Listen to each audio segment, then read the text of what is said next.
Police fire gunshots to disperse protesters over rising cost of living in Minna. TCN says gas shortage responsible for Sunday's national grid collapse.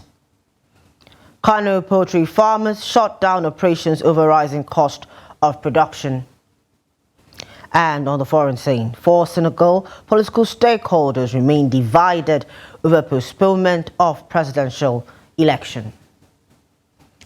Hello and welcome to Trust TV's news update. I am Chiamaka Mwafo. Hello and welcome to the news. Now the news in full. Gunshots were fired by operatives of the Nigerian police force to disperse residents of Minna, the Niger state capital, who were protesting against the escalating cost of living. As early as 7 a.m. on Monday, a group of women blocked Minna Bida Road at the popular roundabout to express their grievances over the rising cost of food items. They were later joined by men, bringing vehicular movement to a halt. Efforts by the police to control the crowd and clear the road nearly turned violent as protesters asked the police to leave, prompting the police to fire several shots in the air to disperse the demonstrators. The spokesperson for the Niger State Police Command, DSP Wasiu Abiodun, could not be reached for comments on the matter.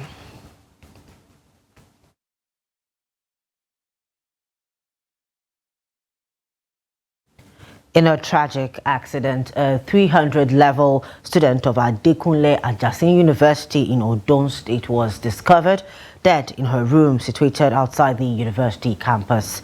The lifeless body of Ifeoluwa was found on Saturday, prompting a police investigation that revealed she had been attacked by an as yet unidentified assailant. The unsettling event has sparked panic and apprehension among the university's students, especially the female population. A concerned neighbor of the deceased has called on the Ondo State government to ensure justice for the victim. Confirming the incident, the police public relations officer of the Ondo State Police Command, SP Fumilayo Odunlami Omisanya, informed the press that investigations have been initiated. The police spokesperson also indicated that the killing is suspected to be court-related.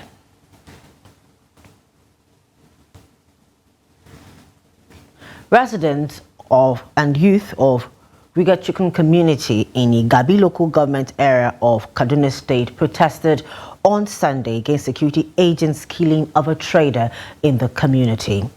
The deceased was allegedly hit by a stray bullet fired by security operatives while closing his shop as violence erupted at Saturday at a nearby polling unit during a rerun election. Trust TV's Bella Musa tells us more. The victim, identified as Mansuru, was allegedly shot by a stray bullet and was later pronounced dead at Barrow Dikko Teaching Hospital. After the burial of the deceased on Sunday morning, angry youth in Riga Chikun blocked the Kaduna Zaria Road, demanding justice over the killing of Mansur Aliyu Bako.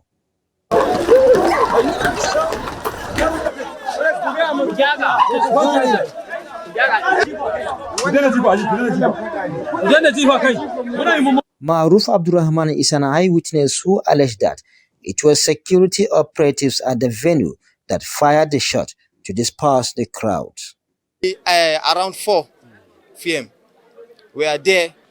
I'm eyewitness during that thing was happening. And some part of the securities that they were appointed to go to handle to take care about the election revolution. Yes. So on that way, one of them was shoot and killed that man. And that Abubakar Lawal was together with the deceased at his shop before he was shot. Hospital, I saw him, he's bleeding. I saw him by myself. There is a picture here. I saw him bleeding. I cry a lot. He's a good person, he honest person, trustworthy. Many people like him. He don't used to fight with anybody. He don't used to quarrel with anybody.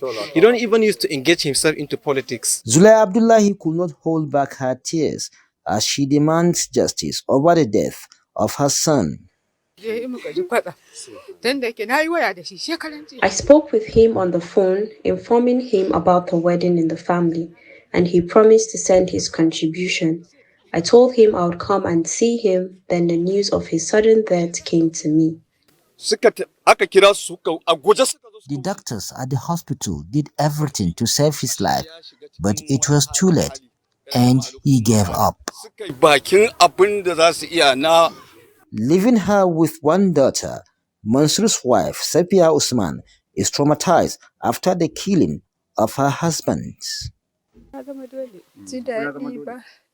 I am traumatized. He left the house saying he would be back, but I was later told that he was shot.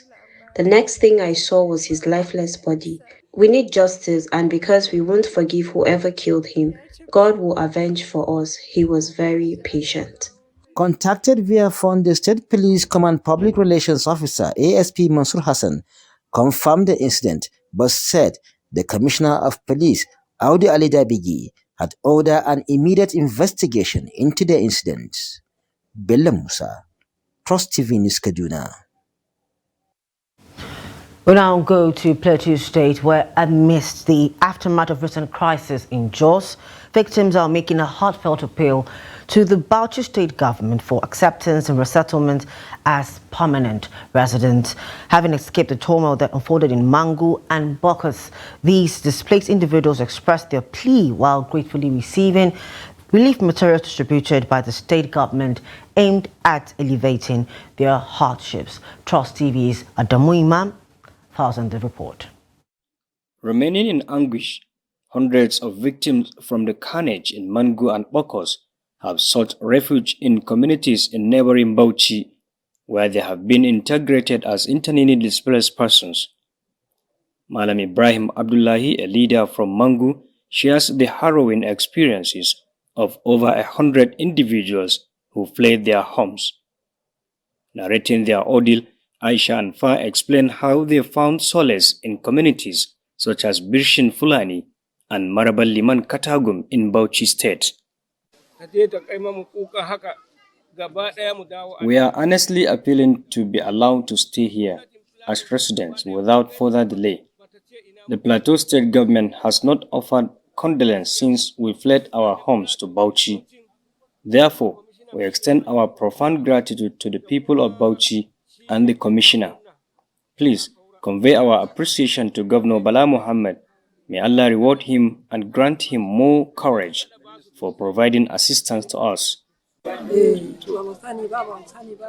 Unexpectedly, the crisis erupted, and we don't know what happened to the extent that they killed our people.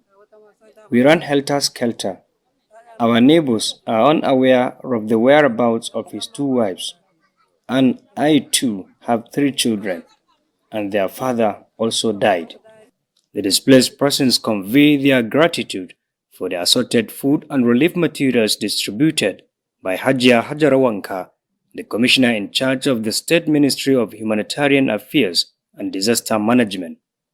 This support, backed by the State Emergency Management Agency, brought a sense of happiness to those affected.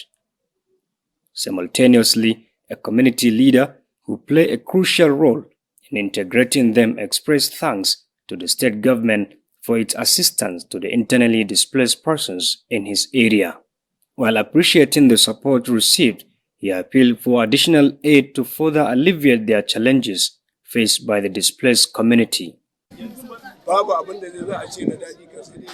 We cannot say otherwise, but things are very difficult now, ranging from a lack of food to a shortage of blankets and clothes.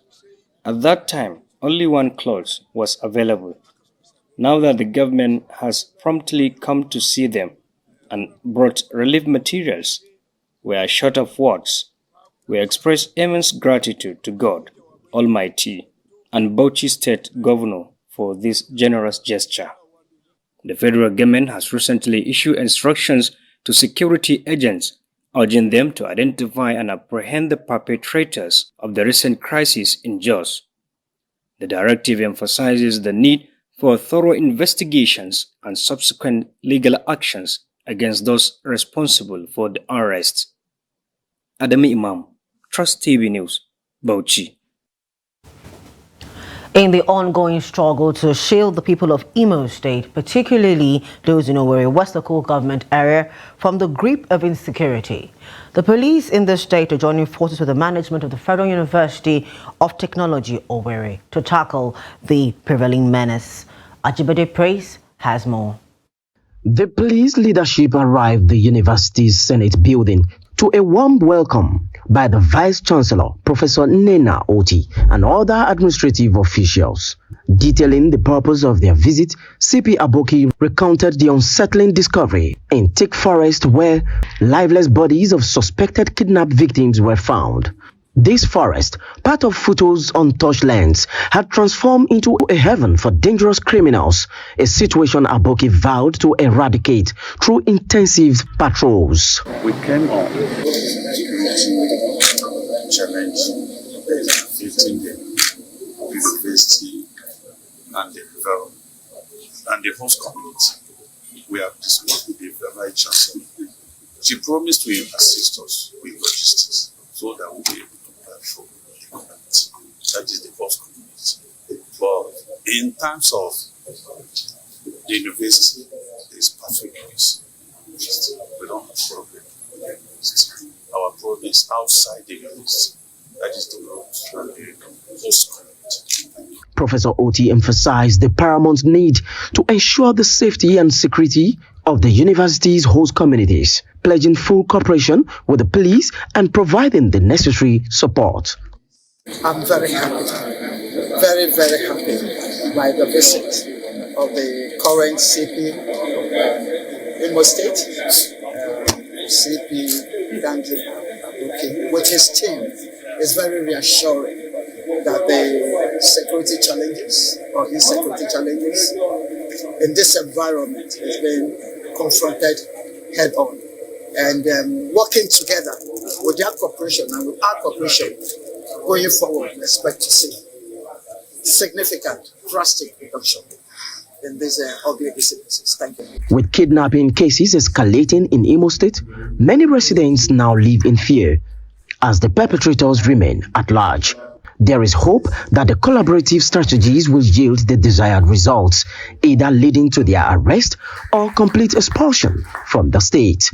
Ajibade Praise, Trust TV News, Owerri.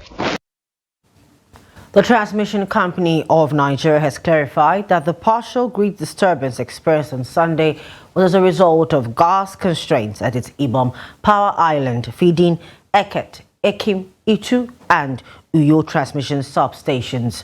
In a statement signed by its General Manager, Public Affairs, the TCN explained that during the partial disturbance, the total grid generation was 3,901.25 megawatts, just over 3 hours before the time of the partial collapse. While confirming the restoration of the affected part of the grid, the statement acknowledged the persistent low power generation in the country since January 2024, aggravating daily generation due to ongoing gas constraints. The TCN emphasized that gas constraints persist, impacting grid flexibility and stability. Ensuring sufficient gas supply to power generating stations is crucial for grid stability, as ample generation allows for better grid management in the event of sudden generation losses like this. The TCN pledged to investigate the cause of the tripping of Sapele steam and Egbin power generating units. In Kano, poultry farmers have begun shutting down operations due to the high cost of poultry feeds and supplements. In this report, Trust TV's correspondent Idris Jabrin takes a look at poultry farming in Kano amidst the increase in the price of poultry products as Muslims prepare for these years' fast. Here's that report. This is one of the few operational poultry farms in Kano, where a little above 8,000 chickens lay eggs for consumption, but at a high price. Egg is a product. And when you talk about egg, there are like 4 items which determine the price of egg. But number one key factor for determining egg price is the cost of feed. The high cost in prices of chicks and poultry feeds are gradually pushing poultry farms out of business in this part of the country. From 1st December to 21st December, the price of feed per bag have increased 7 times, but farmers can only increase it once. If you look at this year, from 1st January to here, adding on what we have reached in December, a bag of feed, 1,400 naira is added. And if a chicken eats a bag of feed, can only produce not more than 5 crates of egg. So when you have increase by 1,400, you are expected to add 250 naira to each crate, which all we did was to add 100 naira. According to farmers, prices of poultry products have gone up, where a crate of egg is now sold at 3,000 naira, as a single raw egg costs about 130 naira. Maize is running into 560,000 naira per ton as we speak now. And it's not readily available everywhere you agree to pay that price. We are at the peak of harvest. In fact, we are in on-season now of agricultural products.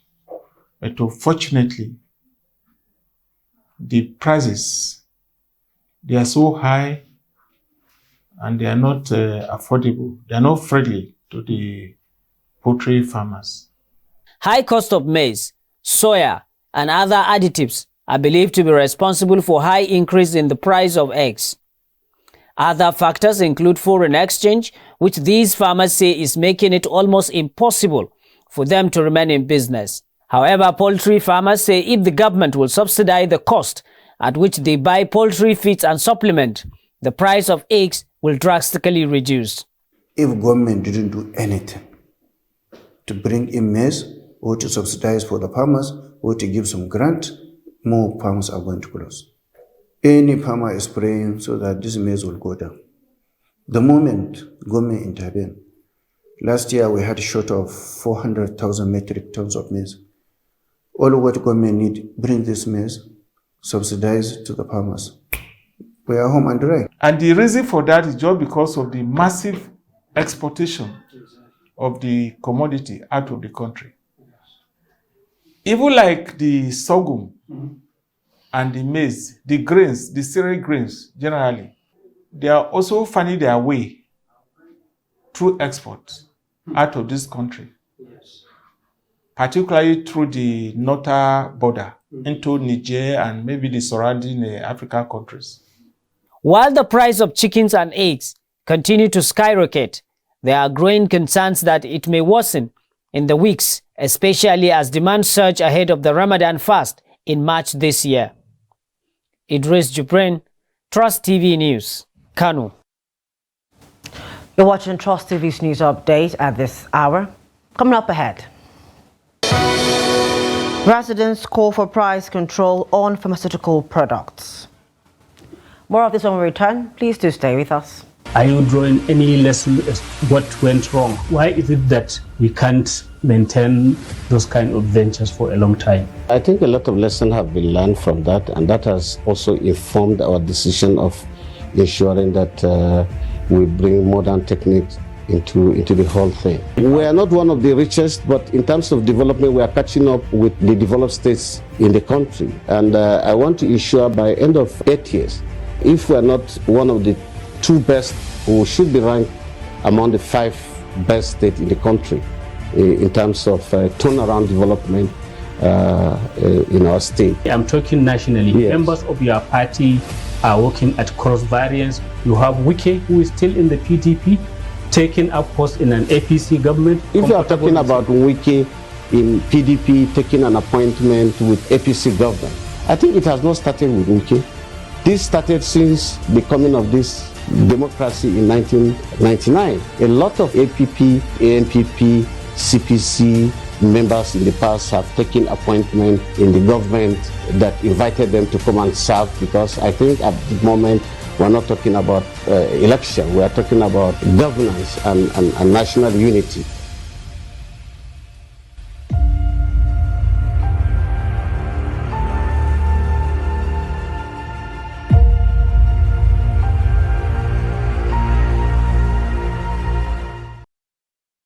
Welcome back. Thanks for staying with us and if you're just joining us. This is a news update on Trust Television. A recap of our top stories. Police fire gunshots to disperse protesters over rising cost of living in Minna. TCN says gas shortage responsible for Sunday's national grid collapse. Now to more news. People's Democratic Party in Edo State on Sunday conducted an election to pick delegates that will participate in the party's February 22nd governorship primary. The exercise was, however, trailed by an uproar as 9 out of the 11 PDP governorship aspirants boycotted the exercise. Also, the governor of Oyo State, Seyi Makinde, who was the chairman of the 3-man committee in charge of the Edo delegates election, withdrew from the exercise. However, the governor of Enugu State, Peter Mba, who is said to be the deputy chairman of the committee, commended the large turnout of party members for the delegates election. Edo State Governor Godwin Obaseki described Makinde's withdrawal from the process as unfortunate, but said it will not undermine the credibility of the exercise, which he said witnessed a large turnout of party members.